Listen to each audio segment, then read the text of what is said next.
My name is Gabriella Francis, and this is my place in Canadian history. Part of my story starts in Sarnia, where my great-grandfather and great-grandmother met for the first time. My great-grandfather, Henry Barker, was from England and had fought in World War I until the age of 22 and decided to immigrate with his family in search for work. Economy was better in Canada, and Henry knew that life would be easier here. My great-grandmother, May Allison, was born in Scotland and immigrated to Canada at the age of 17 with her family and started a tea room called the Allison Tea Room. May and Henry met in Sarnia at a church and 3 years later had fallen in love, married, and started a family. They had 2 kids, George Barker, my grandfather, and his sister, Joan Barker. Then there was my grandma's side. Her mother was Helen Russell and her father was Robert Parks.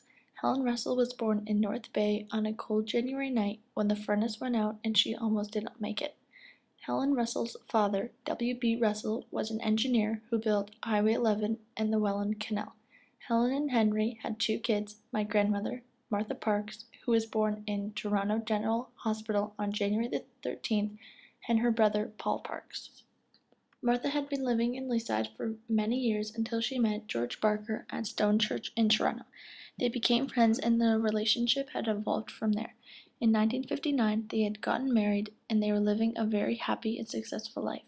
They decided together, before having children, that they would move to British Columbia because George Barker had been offered a better job as a financial advisor and it seemed to be a better life there.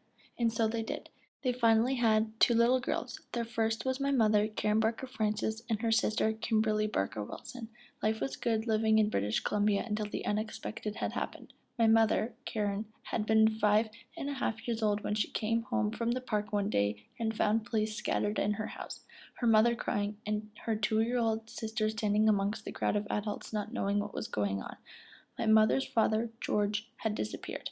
From what my mother had known at this time, he was on a business trip, but the day he was supposed to come back, he didn't. Years have gone by, but George Barker is still nowhere to be found. This was a very devastating time for my mother and her family.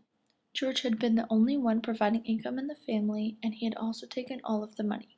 My grandma and her 2 girls had to move back to Toronto to live with her mother because they were officially homeless. Then my grandma had started on her search for work. She got a job at Tamblin's and had started to get back on her feet. At this point, my mother was 5 years old living in Leaside in her nanny's house with her younger sister and her struggling mother. My mother had started kindergarten at Ralph Road Public School, where her father had attended many years before too.